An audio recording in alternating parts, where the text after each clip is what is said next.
So we get the question actually quite a bit about, why are we worried about conservation? What does that have to do with your subsidence regulations and your function? And so to answer that question, you have to look a little bit at one of the big challenges that we have with the conversion, and that is just how much Fort Bend County in our area is growing. In 2013 is when we did our last major population projection. We had about 200,000 people. By 2025, that number is going to double. And by 2045, we expect that number to triple. We'll have over 600,000 in our area alone. So when you look at that population increase and you look at that subsidence district increase for the requirement, we go from having to deliver 10 million gallons of surface water, which is currently how we're meeting those requirements, to roughly 72 million gallons today. So that's quite a big jump, and that's a lot of infrastructure. So how we're currently meeting these goals, and I don't expect you to actually be able to read all this, it's more just a scope, is we currently get water from the East Water Plant from City of Houston. It goes through a 96-inch pipe across town to a very large pump station that is then used to get to our individual water plants. That infrastructure costs us roughly $280 million. Our next large infrastructure project is with all the rest of the authorities in the City of Houston, as Paul said. We're going to be taking water from the Trinity River, pumping it, and then gravitating it down to Lake Houston, where it will go to the Northeast Water Plant, cross about 50 miles to get over to the North Fort Bend Water Authority to another pump station, and then we'll have to do additional internal distribution lines. The North Fort Bend Water Authority's cost is about $700 million for those projects. So when we complete these projects, we would have spent about $1 billion in infrastructure costs. Well, that only gets us through 2040. So the question came up is what happens after we do these projects, and what happens after 2040?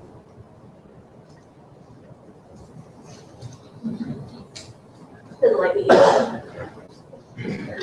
So Bob gets the fun slide where he tells you what happened afterwards.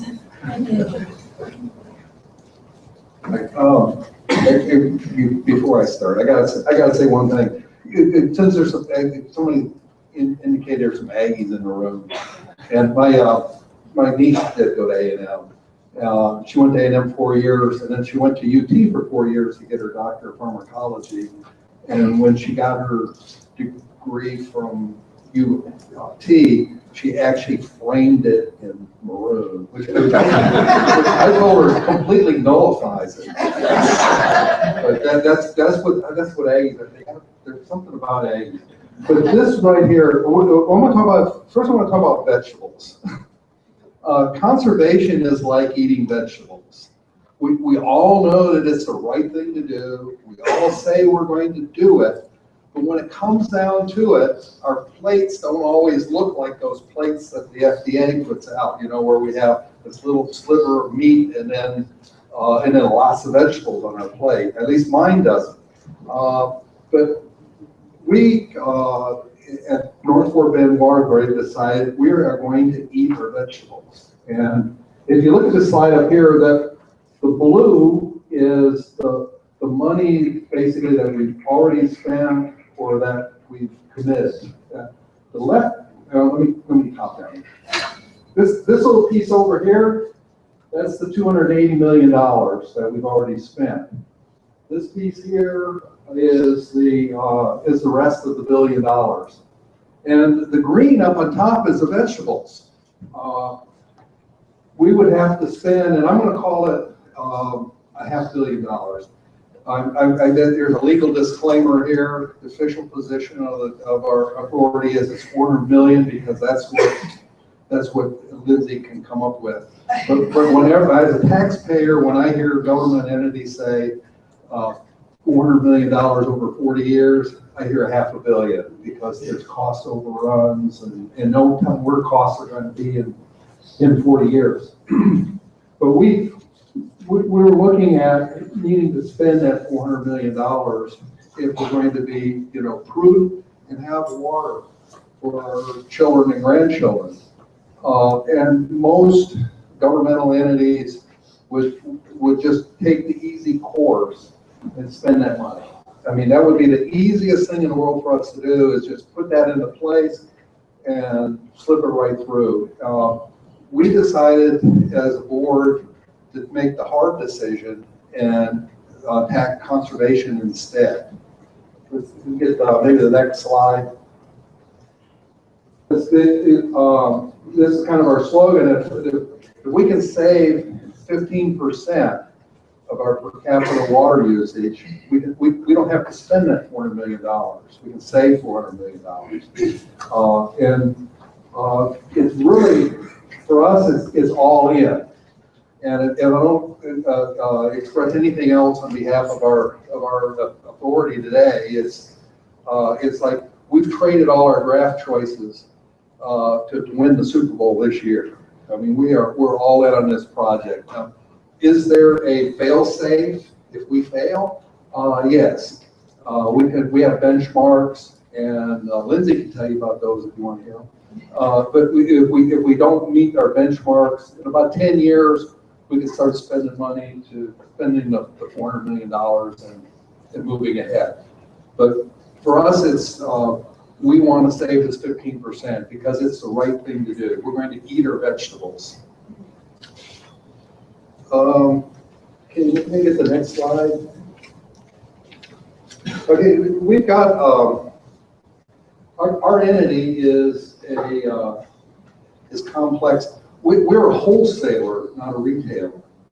So we don't have this direct relationship with the people that are using the water.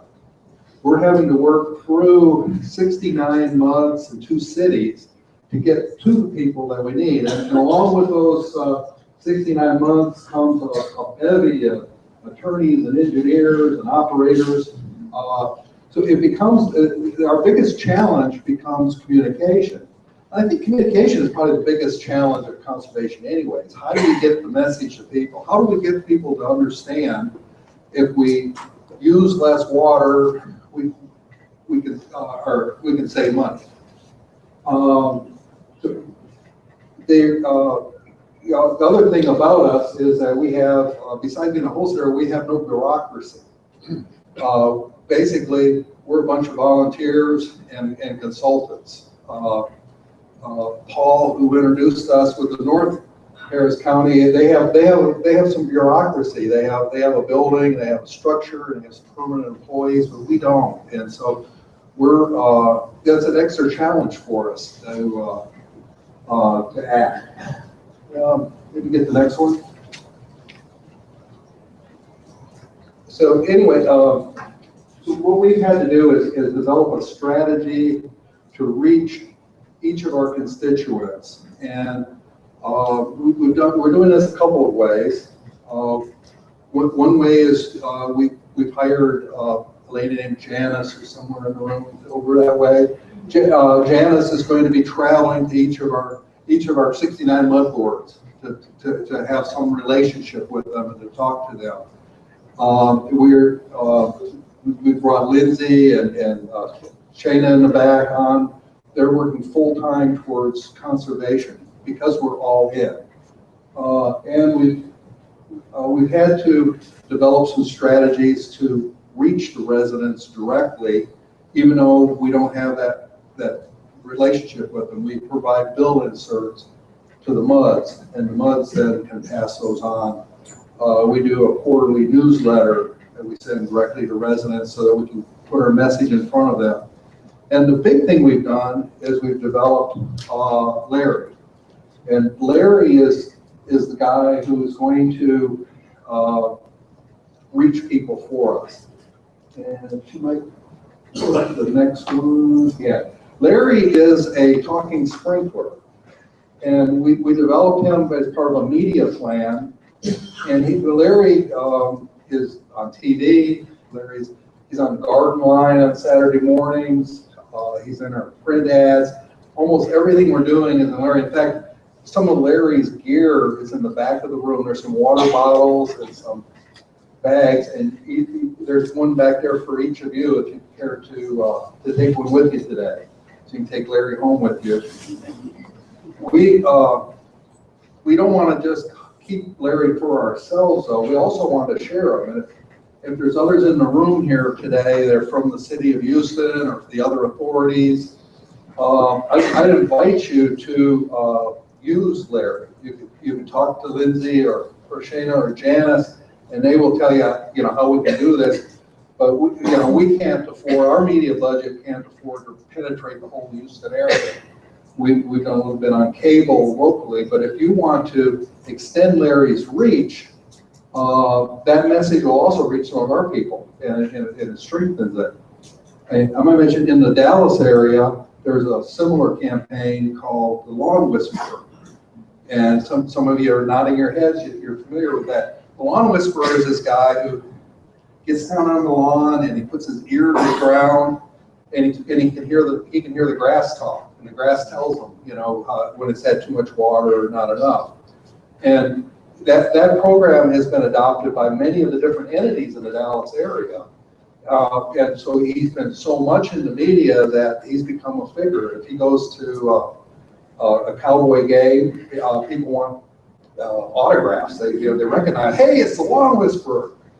Now, what I want to see is for us in the Houston area to adopt Larry the same way, so that when we have a TV ad coming up on when the Texans play the Cowboys, and we go to a commercial break, then they can have the Lawn Whisperer there, and he can get down on the grass to hear him talk, and Larry can pop up and squirt him in the face.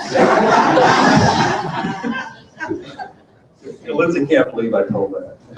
Anyways, I think if she's got it queued up, I think we're gonna show you an example of one of our Larry commercials, just so you can see what we're talking about. There, I'm Larry, the talking sprinkler. I just popped up to talk to you about saving water. You only need to water your lawn twice a week, and most people water way more than that.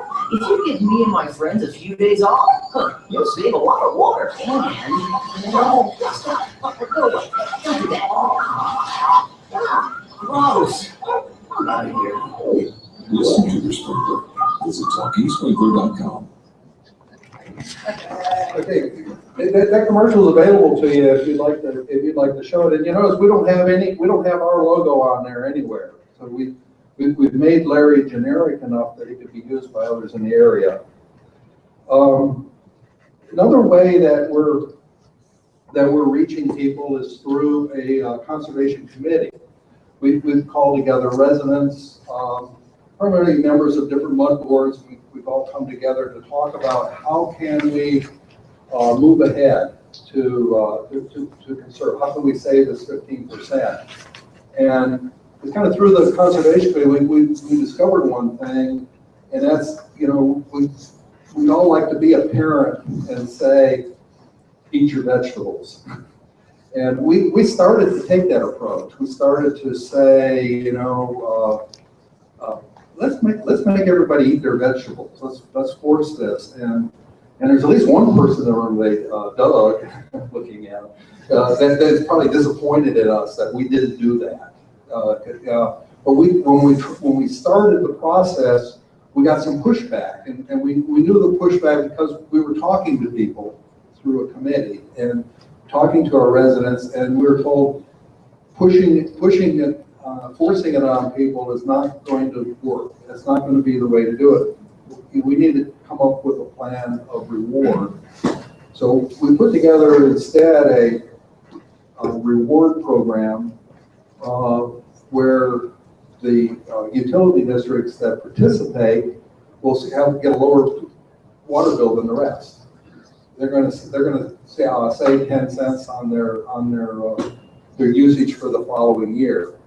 And I know Lindsay's going to talk about some of the ins and outs and the nuts and bolts of that plan and how it's going to work.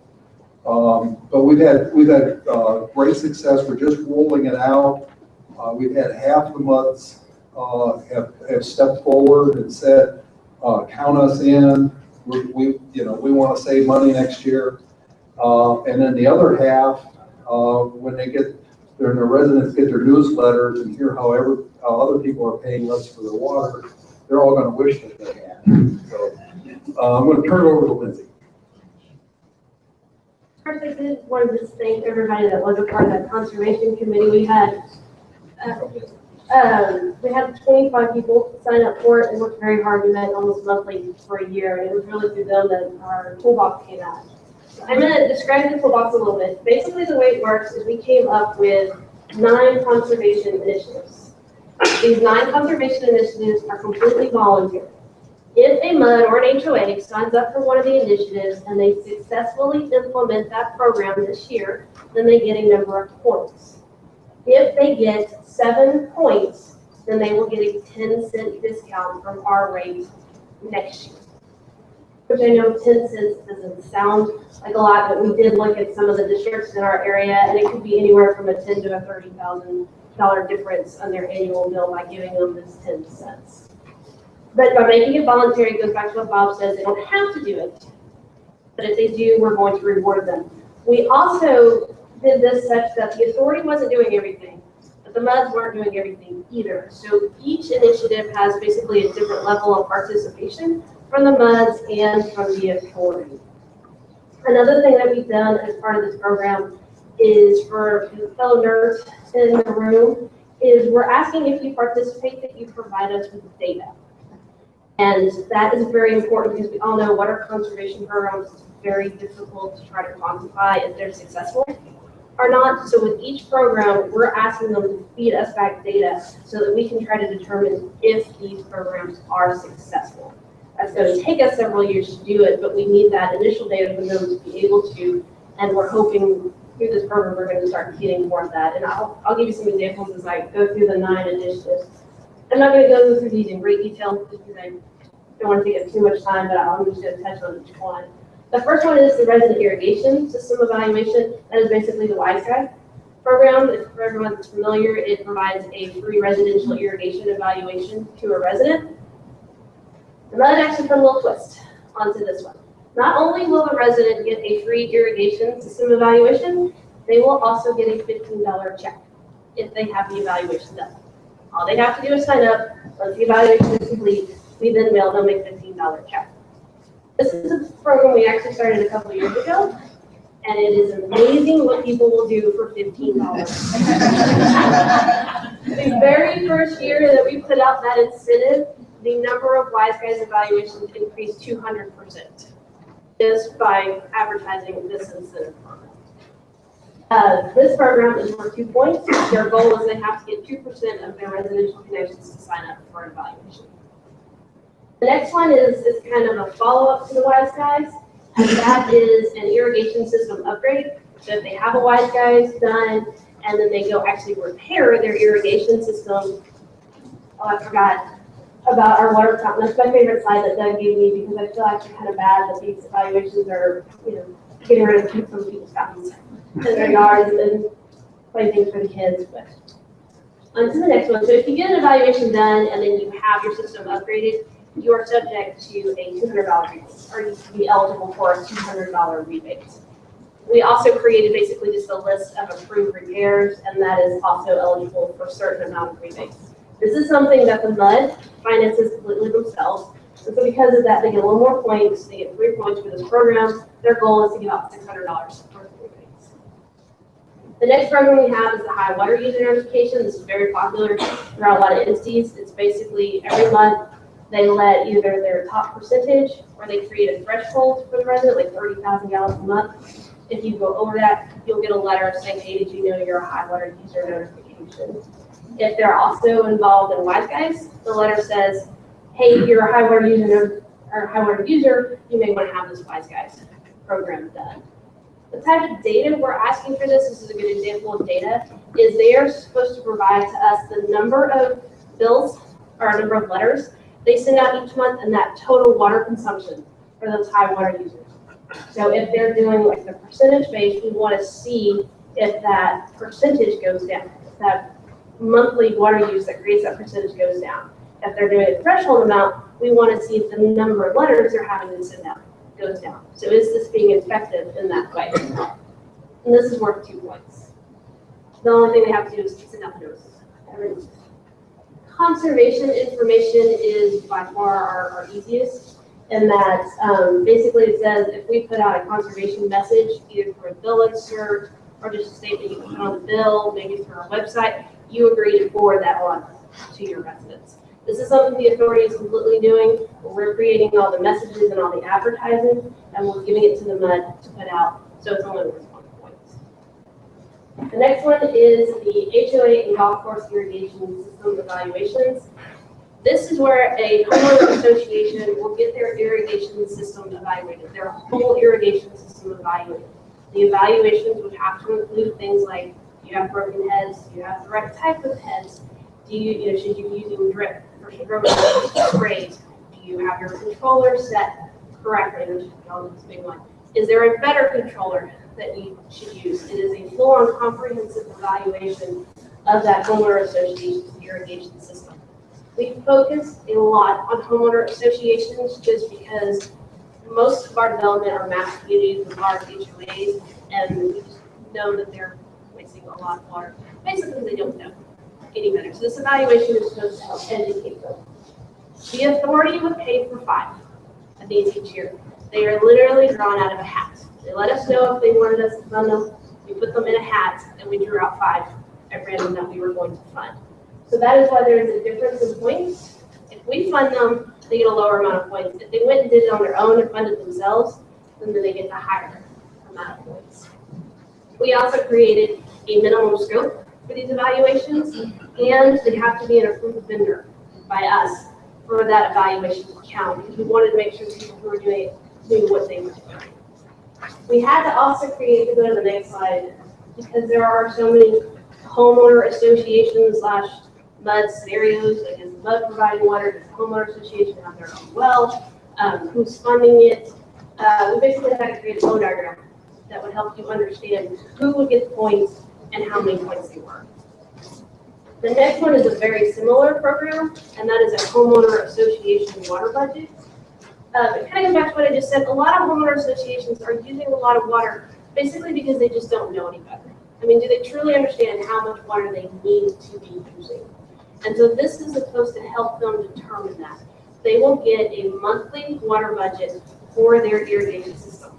It'll take into account things like what is your total acreage of green space, what is your type of landscaping, again, how many zones you have, what type of irrigation system you have, and it'll take weather data into account, rainfall for this area.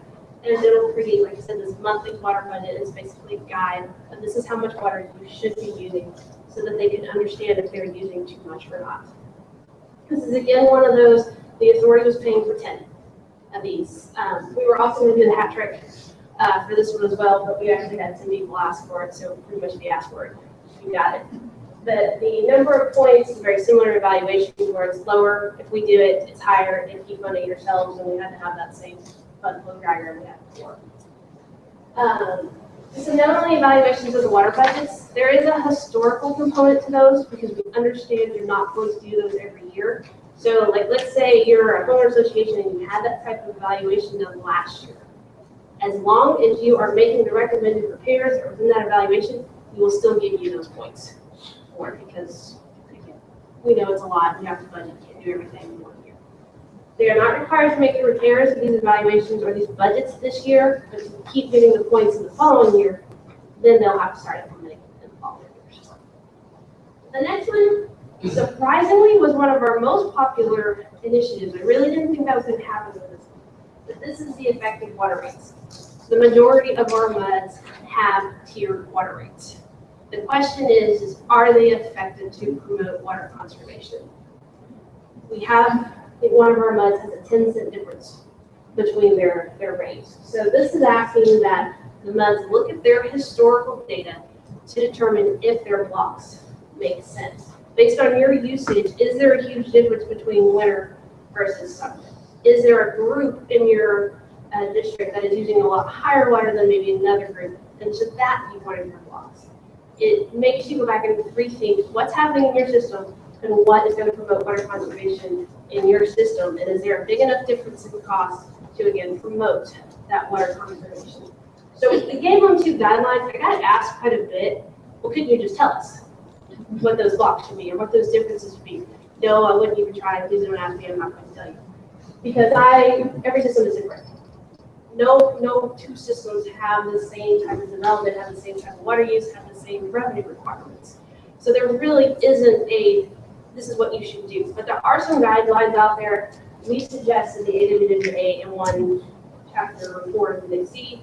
The Alliance for Water Efficiency also has a really great forecasting model. So we put those two examples in there. And we're actually trying to set up a class in this area for operators on how to use that forecasting model in this year. So if they've gone through this analysis and they have set the tiered rates based on that analysis, then they will get these points. It's one of the higher points, obviously, because there's a lot of work associated with it. But it's actually fairly popular. I'd say it was our second most popular program in the toolbox.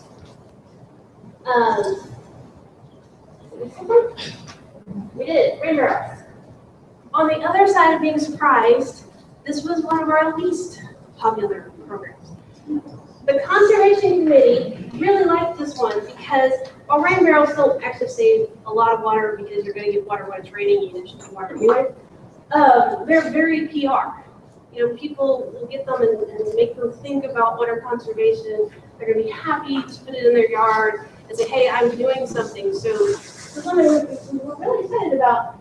And I just only had 3 people, sign up for it. So I got to figure out why this didn't happen. But the idea is if you get a rain barrel, then you are subject to your rebate. Or actually, I think one of the MUDs is they're going to be giving away rain barrels to their program. So for 2 points, the requirement was that you have to do 3 rain barrels. Irrigation permits is by far our most controversial program that we have out there. This is where the authority was going to enforce TCQ Chapter 3.4, basically the irrigation system requirements. So this program would entail if you're getting a new irrigation system, you would pull permits from the authority. We would do the plan reviews to make sure it meets Chapter 344 requirements. And then once it's installed, we would do an inspection to ensure that what you put in matched your plans. This is what Bob was talking about when we tried to mandate this about a year, longer than a year ago. And we just got a lot of pushback from the community for trying to mandate this. So we took a step back and we decided to make this voluntary. This go around. I only had 1 person sign up for this program, and it's a developed district, so it really doesn't do us any good. So we're not giving up on this program because we really think it makes sense for irrigation systems to be put in correctly to begin with. We actually did a study in one of our developments where we looked at 2 things. Once we looked at doing different meters for indoor versus outdoor use. But the other variable we had on a group of our houses was that we had these inspections done to just make sure it met TCQ Chapter 3.4. We didn't actually find a big difference in the houses that had separate meters, surprisingly enough, but we did find a 20% decrease in the houses that we had done this inspection on. So it makes a lot of sense to us. Like I said, we're not giving up. What we're going to try to maybe focus on next is working with a developer to make a pilot program this to see the differences. That's something we're going to work on this year. Those are the 9 initiatives for this year. The toolbox is meant to be ever-changing. So I fully expect that we will have more programs in there next year, or that will make these more robust. You may have noticed these are not actually that hard. The goals for each one of these initiatives is not difficult to get. And that was very much done on purpose. You can't sign up and forget about it and still get the points.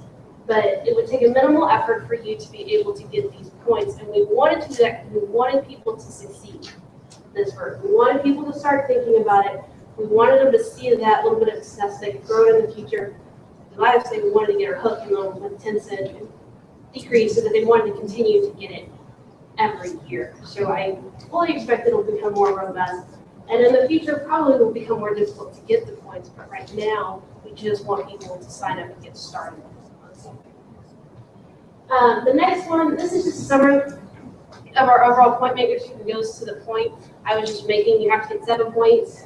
There's a total of 20 to 25 points. So basically, you have to sign up for 2 or 3 programs to get your 7 points. So as Bob said, we were very successful. Actually, in our first year, people are implementing it right now. So hopefully, I'll have an update for y'all next year on how it went. But we have maybe 60 active MUDs, and of that, 36 signed up for the toolbox. So I was ecstatic that we got that kind of result. And I'm already seeing people implementing and calling me questions and stuff. So I do think people will try to be successful with this program. So I think it was really a combination of that partnership we're trying to do with MUDs. We're doing a little, they're doing a little, and overall it's going to benefit everybody. The last thing I just want to touch on is I do want to give a nod out to, while conservation is what we're hoping to get the full 15% on, we do have some reuse incentives to try to help us also meet that goal. The authority has an incentive that if you go out and build a reuse system, we will give you a 75 cent per 1,000 gallon credit for all the metered reuse water. And we actually have a couple of projects where the MUDs wanted to reuse, but they don't have the funding for it. So the authority is actually going to pay for the infrastructure to do that reuse. We will own the infrastructure, and then we will charge the districts for that reuse water at a reduced rate from our GRP pumpage. It's a 90% of our GRP pumpage rate. So we're not putting all of our eggs in one basket. We are focusing on conservation, but we're looking at other alternatives as well. I think that is everything. I know that's a lot in a little bit of time, but are there any questions? Sure. I want you to repeat the question. Somebody does have questions, so we can hear. Did you all look at water loss as part of the toolbox in the conservation committee discussions? You know, water loss was not actually brought up much as far as the conservation committee. I think partially because our area has a lot of newer developments, so water loss really, we do have some older sections, but the majority of it is newer, so water loss really isn't an issue for us yet. But it's probably something that would be looked at in the future. So I think it's great that the authority offers the credit for reuse and other types of alternative water. I was wondering what your opinion would be as far as the best location or venue or meeting to have the conversation about some kind of pilot study to try to alter the definition of alternative water to include conserved water, so that if we could meter and calculate that amount, that the authority and the subsidence district would look at offering that also as a potential way to get a credit? I think the start would be talking to the question. Oh, I'm sorry, to be repeating the question. Basically, he asked, you know, at what venue or point can you have a conversation with the subsidence district so that conserved water equals alternative water? So basically, we get credits on our conservation regulations for conserving water. We actually have that. I didn't talk about it much because it's not the best regulation that we have. We did work with the subsidence district. This was before my time, and they created a baseline for us that said if we got a GPCD lower than that baseline, then we could get credits for that conserved water. I'm not sure what happened that year. I think it was 2010 or something that baseline was created, and it's about 150 GPCD. Well, our current GPCD is about 180. So even if we got 15%, we're not getting lower than that number. So it's there, it's available, but right now it doesn't help us that much. So to answer your question, I think the conversation still needs to be had, and I think it needs to start basically just with the subsidence district staff to get them to understand the benefits of doing these programs. Question. Is your infrastructure already set up? I mean, we were in the North Harris County Regional Water Authority. They have to provide surface water. Yes. Yes. The infrastructure is horrible, but the cost of it is going to be fantastic. How are you handling that? We do have the infrastructure already set up. Like I said, we have what we have set already for our 2014 conversion, and we've already done what we need to get us through 2025.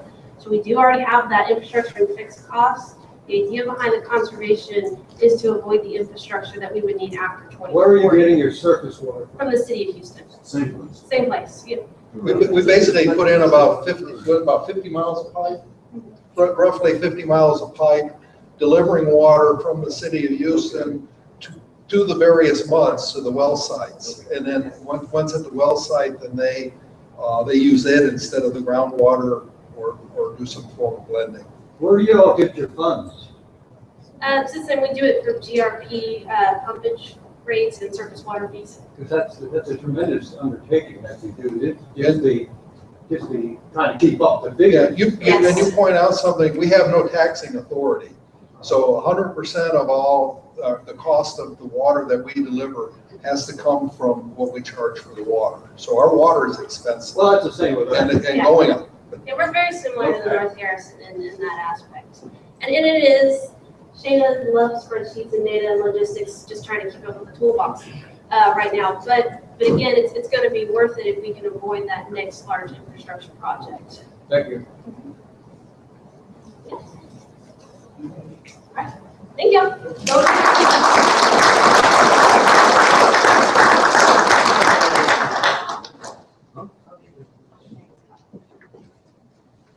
Thank you.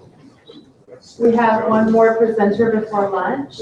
I want to remind you two things real quick before I introduce her. I hope you all have been filling out your evaluation forms. We're going to remind you all a couple more times.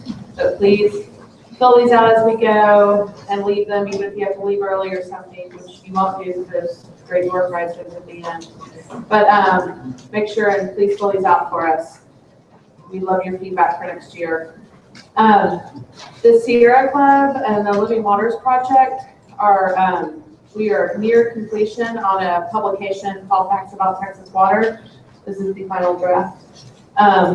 This is something that we produced about 10 years ago, and the Subsidence District distributed tens of thousands of copies of this to school kids in the Houston area.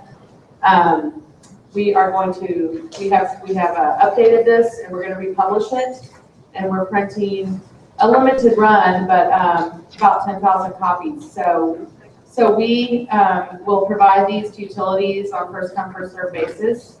I'll put a link in the following email for this conference for folks that want to sign up for how many you think you might need. We've had several folks sign up already, and like I said, it's first come, first served. Doesn't mean we can print more in the future, and it will be online. But we wanted to let y'all know this is for middle school aged kids, but it's Facts About Texas Water. There's a lot of great info in it. I'll send a link out after the conference. I see Susan's already said she wants some. She's right here. You probably already signed up for some. We sent this out before too, but yeah. So our next presenter is Ms. Dana Nichols from San Antonio Water System. I want to thank Dana because she agreed to be a speaker late last week. We had one of our speakers had to cancel on us. So I really appreciate Dana, working her schedule around, making time to be here. And I've seen her speak before. She's a great presenter, so we're glad to have her here. Dana is the conservation manager for the San Antonio Water System. She has been there since the very beginning in San Antonio. This is really exciting. She's been there the whole time to where they've become national leaders on water conservation. So really glad to have her here today. We always try to have a piece at the symposium that talks about communications and how to communicate with your customers, how to get information out to them, because they're partners in conservation. If they're not educated, if they don't know what's going on, if they don't know, how much water they should be using, then they can't be your partner in conservation. So Dana's going to talk a little bit about that and how to get folks on board. And thank you for being here today.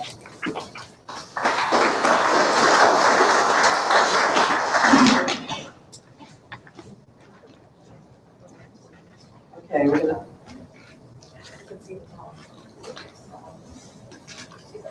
That is not really here for me.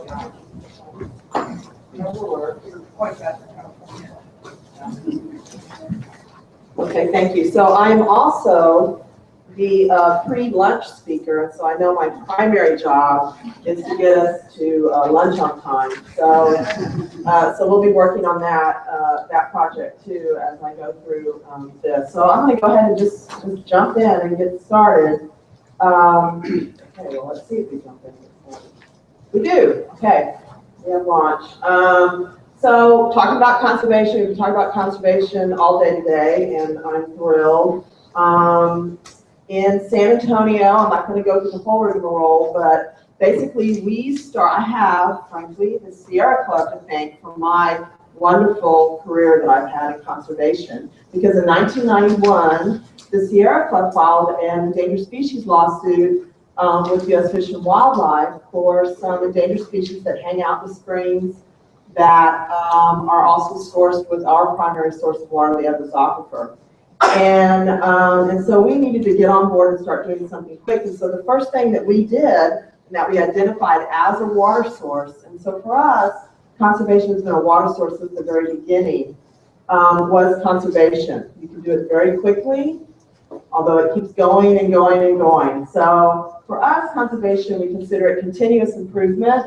And this is as opposed to, and it's also voluntary. So I'm going to be talking about the voluntary portions of our programs, or some of our programs right now.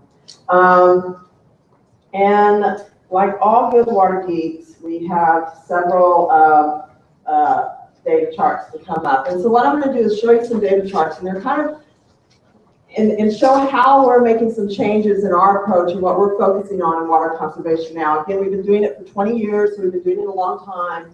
We've got a lot of the low-hanging fruit, which for us is indoor. And we started looking at some of these data sets, and kind of all roads led to Rome.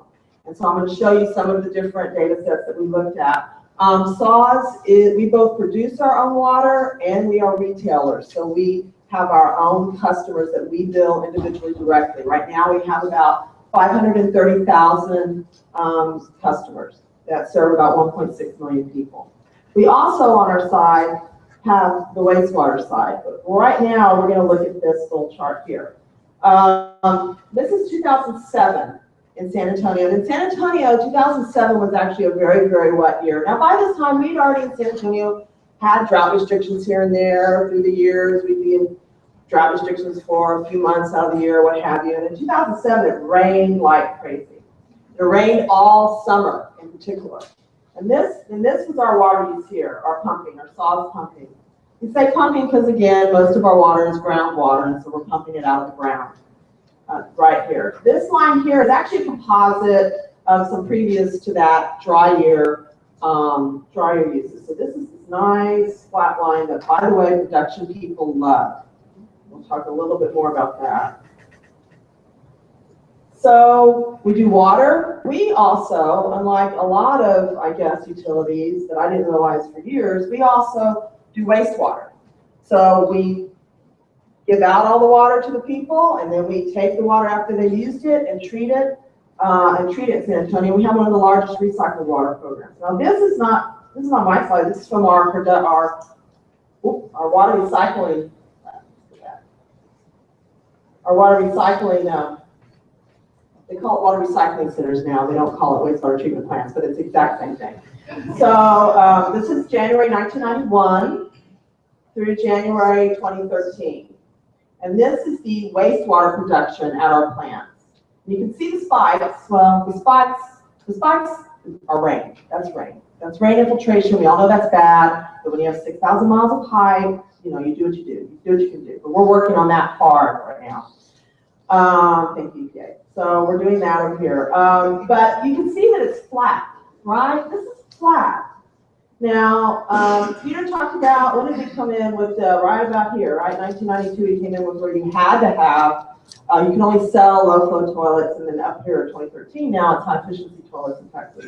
And in San Antonio, we also, in 1990, actually 93, really 94, we started going all in on toilets. So we were the big toilet kings. We gave them away, we rebated on them, we went in and did direct installs to every school built before 1992 in San Antonio.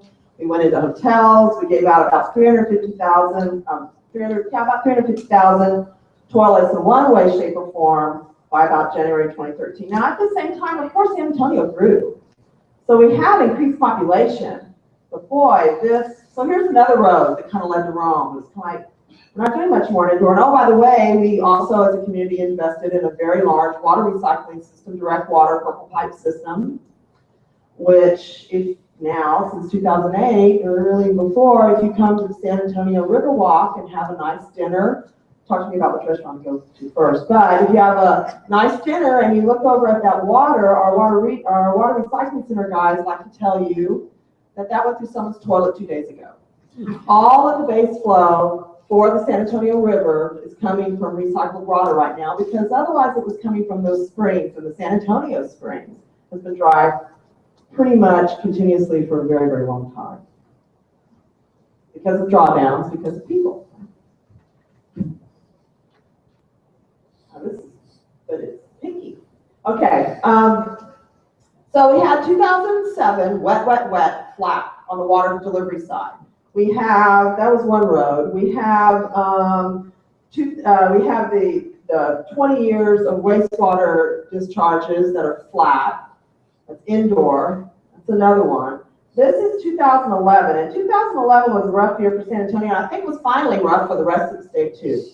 So we went into our drought restrictions around April. So this is January 2011 to December 2001 year. Again, we actually got this graph. We can do these graphs ourselves in conservation, but we got this one from our production people that look at this.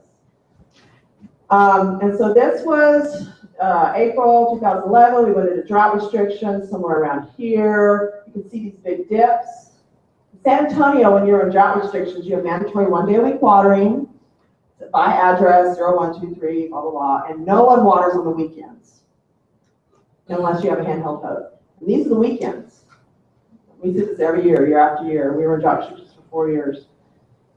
These are the drop on the weekends. But all this is indoor and all this is outdoor, because although everybody does do a good job in San Antonio following the rules, there's some cheating here and there. So, you know, there's a little bit of outdoor here. This is peak water.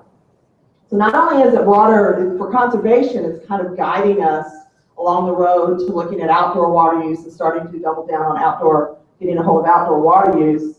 For our production people, they look at this number right here, this 265 million gallon peak day, peak hour. TCQ makes you have the big pumps, the big pipes, the big storage, the extra water, everything, not only to meet your peak day, but 15% above your peak day. So when Peter was talking about fixed costs, that is what it's about. So it's a huge, I think it's been a huge mistake. I think it's not Todd's, maybe not. But I think it's been a huge mistake to really focus on your drop of water is what you're paying for, because that's not what you're paying for. You're paying to be able to get up in the middle of the night, go to your faucet, have to sleep, open that faucet, have a nice, clean, good water come out of it, be able to drink it, then go to the bathroom, flush the toilet, and have that taken away for you without having to go into your cesspool in the backyard, have it treated respectively, and put it back into the environment where we used to get. That's what you're paying for. And I think we do ourselves a disservice to really, really focus on that 1 gallon of water. You know, I looked at my bill. My bill this month, just me and my husband, $48 or $46. When I looked on the back and really looked at it, I paid $1.85 for the actual drops of water, which is way too cheap. It's crazy. I can't go to Starbucks and get anything for that now. Not that I would, but so this is what we're looking at. So everything's kind of guiding us here, and it's very expensive for our production people to have this kind of have to hold all these kind of facilities for this water right here, which is really, let's say, it is really discretionary water.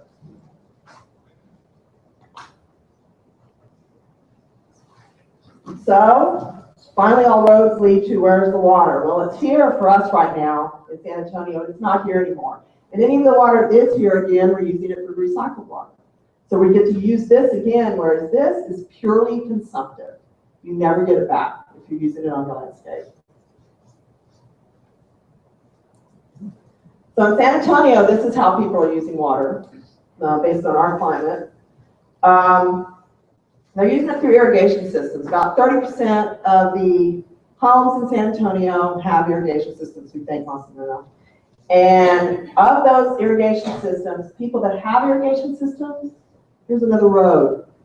In San Antonio, they use 70% more water in the summer, 70% more water in the summer than those people that do not have irrigation systems, regardless of the type of landscape they have. Because frankly, the plant material is all about the same between those that have irrigation systems and those that don't. This is a bad number right here. And for our poor production people, peak demand is going to continue to rise on that.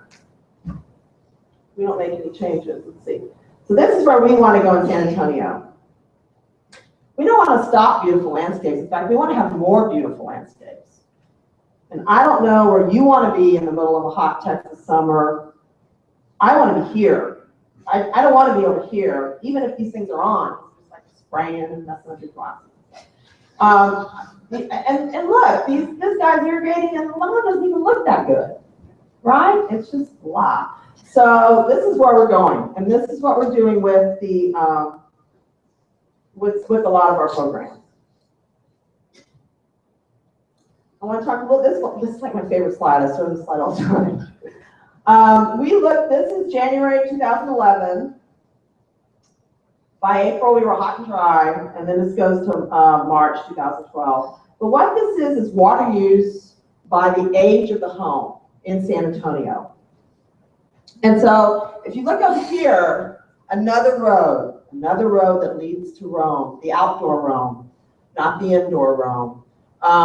This is the winter, right? And so all these, if it's an old house or new house that has the good coated out toilets, everybody's using about the same amount of water. So that is, again, kind of another sign that we're kind of done with indoor. And again, any water that goes through the indoor sewer system is reused in our water recycling system, or for downstream flows, or for the San Antonio River walk, which in San Antonio is a pretty important place.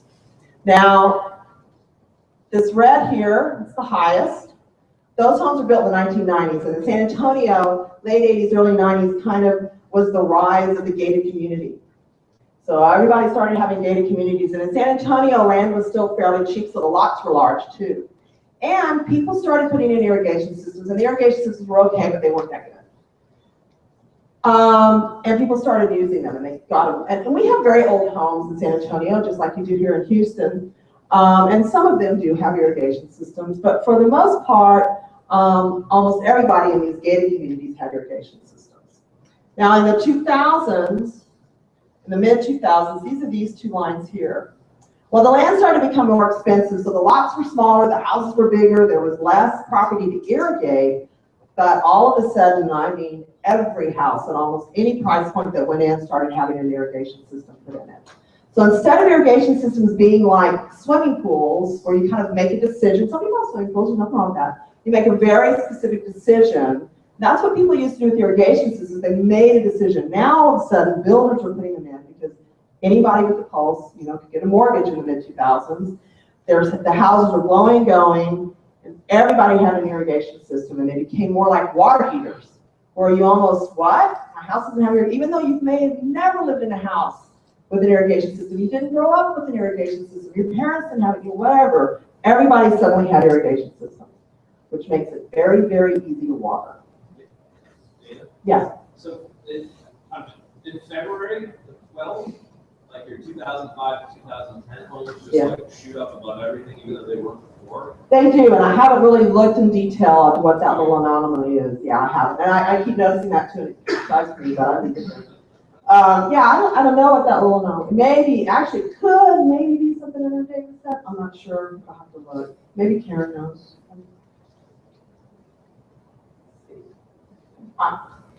Now, like I said, we've been doing conservation a long time in San Antonio, and we didn't just start on outdoor water use a couple of years ago when we stopped indoor. We've been doing outdoor landscape programs for a long time too. So we started these in 1994. We had our toilet program. We have our wonderful Hunters of People program, which helps low-income homeowners fix leaks. That's kind of a big leak program. And we did have a landscape program, and it was the first, the first one is the classic, take out so many square feet of grass and replace it with this plant material, and we'll give you, I think at the time it was 10 cents a square foot or something, I forget. And so we went on for about 7 years, kind of went on. It wasn't hugely popular, but we kind of wrapped it into some of our other stuff. And then about 7 years into it, we said, hey, let's take a look and see how we're doing. We had maybe 500, I'm not sure, maybe 500 or 600 people had taken advantage of it at that time, which for us is kind of a small program.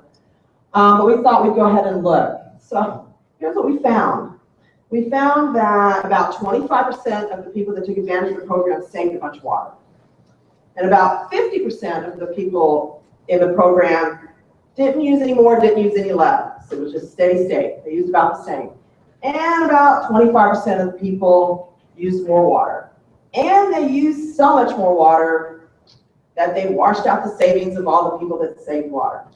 So suddenly we had a program that had been around for 7 years, and guess what? It didn't really save any water. Now, it did a couple things for us. In the early 90s, it was still hard, you know, to go to the nursery, your local nursery, and even find good plant material for your area. And through this program and some of our education with it,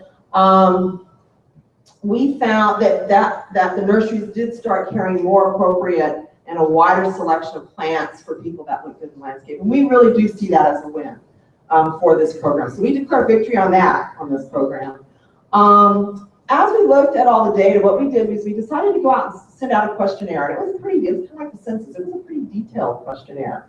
We thought we'll get some back. We got about 120, 130 back. Because we wanted to kind of see if we could figure out what the characteristics were for the people that saved a bunch.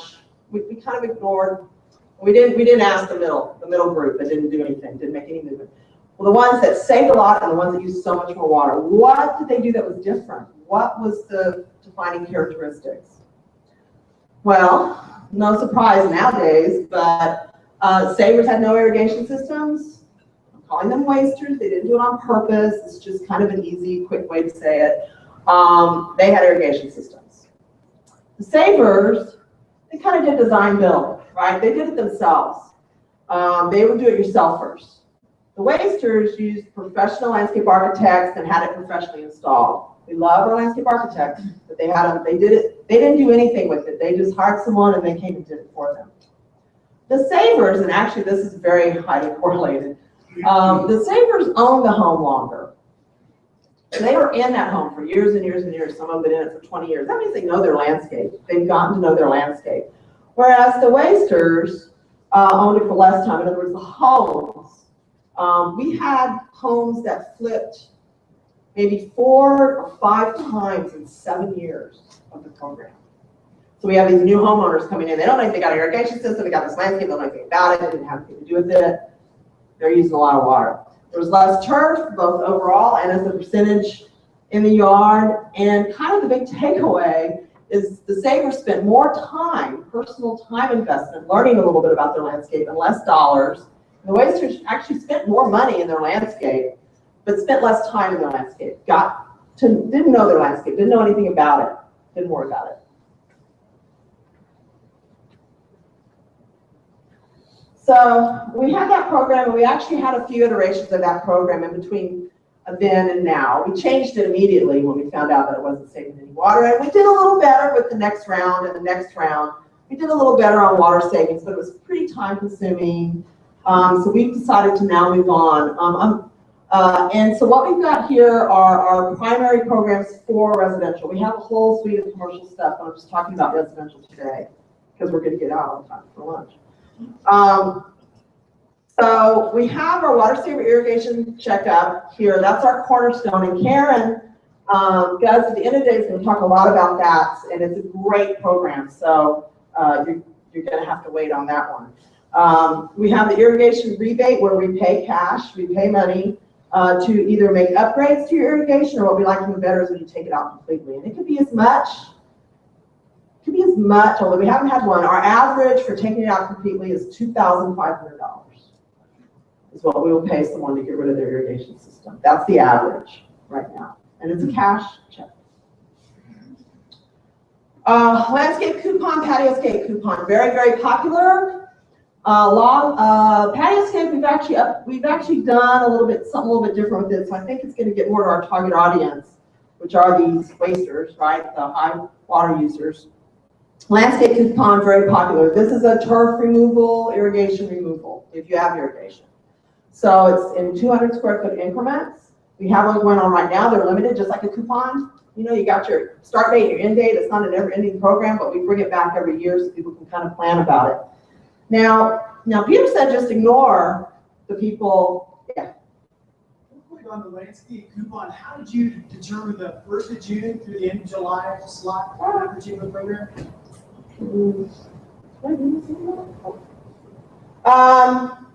Is that for this one? We've actually been playing with the times. So the first round of coupons went out in 2013, and we've kind of played with the dates, you know, every time. But for us, this is kind of, which one is this? Let's see. This is last year. This year they're going right now. We've actually moved them a little bit earlier. We moved them a little bit early. And a couple of years we actually had 3 rounds. So for us, for staff, it was kind of almost continuously. The coupons you take to the local nurseryman, and almost every local nursery in San Antonio has signed up for it. The Home Depots and stuff could sign up for it too, but they don't, and we're actually fine with that. Because they're required to have certain kinds of plants, and they're required to do it the same. So basically, a person applies online, we give them a coupon, they have certain parameters that they have to do. They have to buy 15 plants. They have to be 1-gallon plants. They have to, you know, and it's from this list kind of thing. And then the nurseries gather all those coupons and turn them into us as just a kind of a classic invoicing system. And we go through them, check them, and then pay out on them. But Peter was saying that, you know, just the people that aren't saving into that aren't using a bunch of water, just kind of leave them be. And yeah, I think you don't put a whole lot of money into them. But for us, the landscape coupons are extremely popular. And it's not that much money for us. And I kind of think of it as a conservation meme, right? It's kind of everybody's talking about it. And to be honest with you, I've been going around, we've had all kinds of programs for 20 years, all kinds of different things. And except for maybe the toilet program, there's been more people that I've talked to that know about this landscape coupon and have done this landscape coupon. So now guess what? They're your conservation advocates. Even if they didn't save a drop of water, they're your conservation advocates. It does some other good things too, like it adds diversity to your landscape, right? It adds diversity, and diversity is resilience. And that's important. And it does some other things too. It's good for pollinators, it's good for wildlife, it's better than just having a big slab of grass. So there's a lot of other kind of ancillary things to it.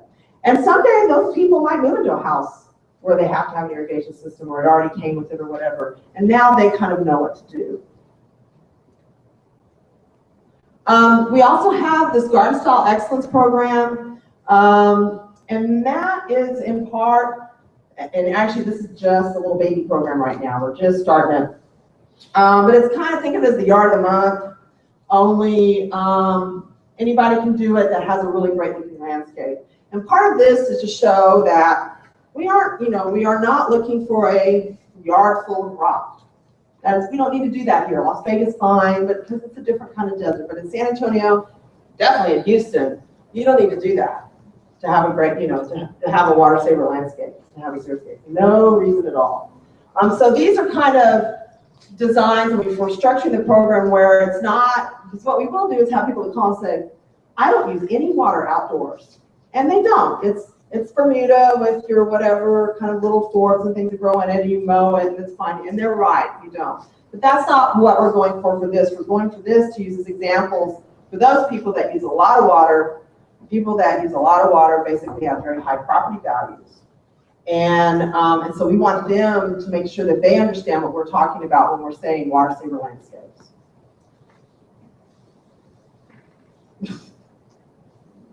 Hello. Okay.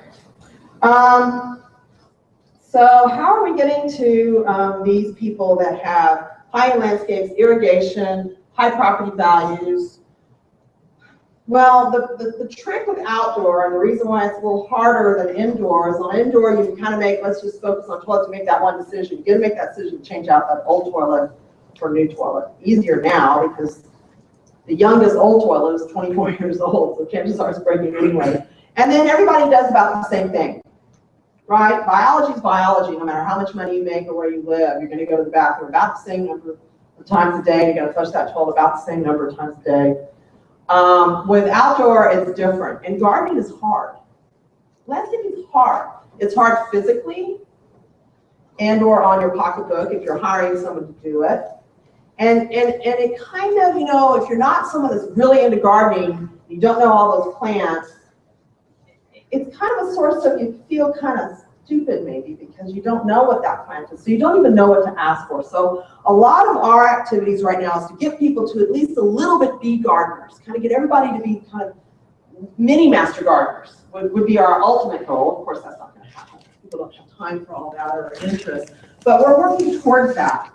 But there's only so many of us in the conservation department, and so what we've done literally over the past 20 years is enlist our nonprofit partners that have some similar, and we do performance contracts with them actually. So we have our Gardening Volunteers of South Texas, which is a break-off group of the Master Gardeners, and I know you have a really good big Master Gardener program in this area that you use, and these are kind of neighbor to neighbor. So now it's not just the utility telling you save water or eat your vegetables, right?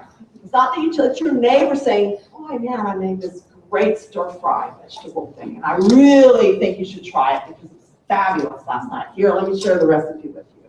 So that's what these guys do for us.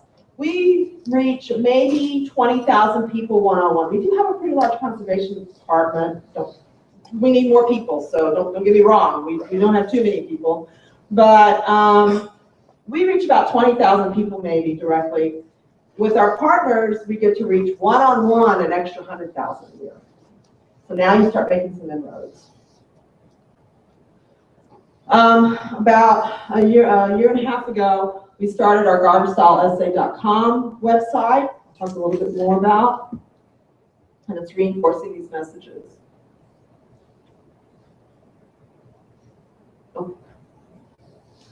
Okay, so who are we talking to? Karen's going to talk more about the consults. Very great program.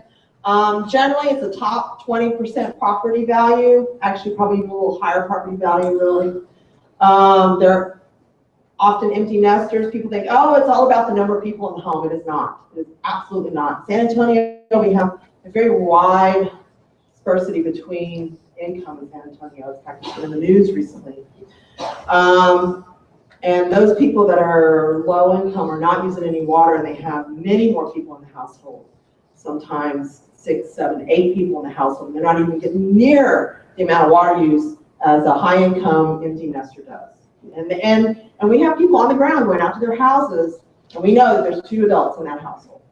And they're using sometimes hundreds of times more a month than someone with 6, 8 people in the household. They got irrigation systems, they're college educated, they're not master gardeners. So that's kind of our job, make them into little mini master gardeners. Where are these people getting information? Well, 65% of all adults, right now, all adults are getting their information through social network sites. They're on social network, which is either going to be Facebook, if you're older in particular, Twitter, LinkedIn, and then you have Snapchat and all the rest. So we're starting to go get into this a little bit more.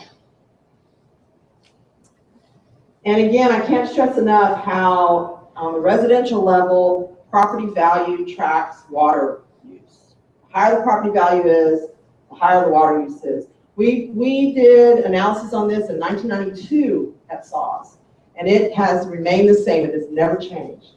Property value is the biggest indicator of how much water you're going to use. And usually, high property value usually tracks with high income.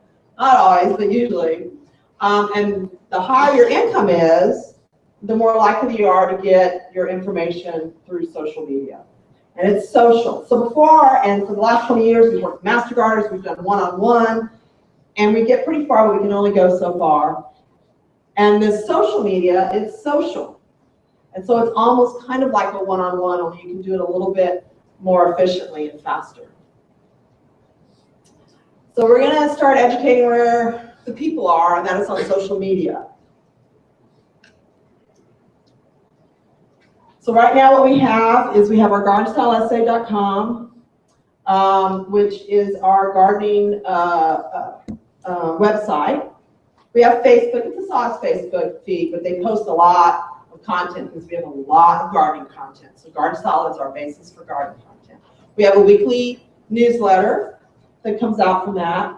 We have a Pinterest board. People share that, look at that, get all that kind of information.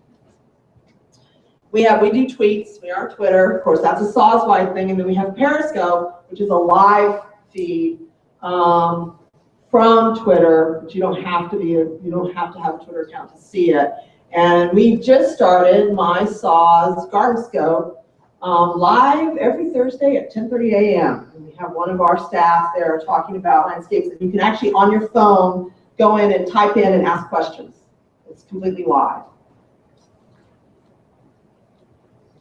So who's visiting the site? The site's going to be 2 years old, Memorial Day weekend coming up here. We've had about 1 million page views. We need to grow this a lot, to be honest with you. We really need to grow this site. 58% of male, or female, 42% male, and guess what? 8.5% of all the users on Garden Style that have visited are from Houston. Houston wants this, I think. More people, in fact, that's the second largest city to San Antonio. Because we have Google Analytics. You go on Google Analytics, you can see exactly how many people and where they're from. And who's on it immediately. See all kinds of things on Google Analytics. And I go look. And of course the most is from San Antonio, obviously. The second biggest city, I thought it would have been Austin. No, Austin's like 5 or 6, 7 down. They have their other sources. The next city is Houston. That's looking at our website for gardening advice, which is good because it's good gardening advice even for Houston. Every week, and then it stays up on the website for a week, but every week in that newsletter, one of the things we do besides sending out little articles and updating content with constantly new content is we send out our watering advice. And our watering advice, yes, it's based on ET, kinda. We do look at it, but we also have professional horticulturalists that take that information and look around them, then use their brain and actually give out watering advice. We never give out advice, and it used to be much more detailed. It's becoming less and less detailed. What we really want to say almost is just water, don't water. But what we've done now is we've got it down to lawns in the sun, lawns in the shade, beds in the sun, beds in the shade. We don't think you need more, if we think you need less than a ½ inch, we just say 0. Because you know what, you can wait till next week. If it doesn't rain. And we never recommend more than 1 inch of water. And most weeks, we don't recommend any water at all. I asked how many weeks out of 52 weeks in 2015 we actually recommended watering. It was 18. We were in drought. It was 18. That's how much the plants actually needed it. Because the plants have developed mechanisms over the years to not have an irrigation system under their feet. Because in most places in the world, they don't. Those plants don't. So they know how to live that way. The favorite part, though, for most people, is this little comment here. So Mark Peterson is the primary person that does it. He was a state forester for 23 years before we grabbed him, and he's quite the personality. And he does a new little thing here every week, and I think people look more forward to his little comment than whether the water or not. And you know what? They're not looking to say, oh, I need a ½ inch instead of an inch. All they're doing is looking and saying, do I water or not? Because they're not going to go figure out their ½ inch. I'd rather them figure out what kind of plants they have, frankly. So, I think that might be it. Do you want to, can you actually click, oh, we have a couple of seconds. Can you actually click on that Garden Style link? There was a bunch of links through it, but I don't have them. I don't know if it'll come up. But anyways, this is our Garden Style website. If it comes up, might not. I don't know. I don't know if we have Wi-Fi in here or not. So that's all I have, and it looks like we're getting to lunch on time. Does anybody have any questions? Yes? On your native plants and your water-wise plant program, have you done any interfacing with the nurseries to provide these plants for the owners? And what about the relationship between the HOAs, getting them on board for that kind of service? Yeah. So the question was for our plants and things, do we work with our nurseries to make sure they're offering those plant materials, and what do we do about those HOAs? So we do work with nurseries. In fact, that landscape coupon I was talking about, that one is a real kind of classic coupon format where we give them, well, you have to apply for it online, so you don't just tear it out of the paper, and then we send it to you and you take it to our local nurseries. And we have about almost all of our local nurseries, kind of independently owned local nurseries, not Walmart and Home Depot and stuff, but take that coupon. And part of that is they have to offer the plants, half the plants, we have about 25 plants on our list, but they've become very good over the last 20 years of putting in the right plant material. So actually in San Antonio, it's pretty easy to get the right plant material. Why don't you go, let's see, go to garden tips. And so these are, so we have different categories. There's Mark, these are our different experts. We have if you click on here, this will go to an article. And then we also have our Find a Plant. We have about 480 plants right now. Go to Find a Plant up there. Can you see that? Oh, where's my pointer?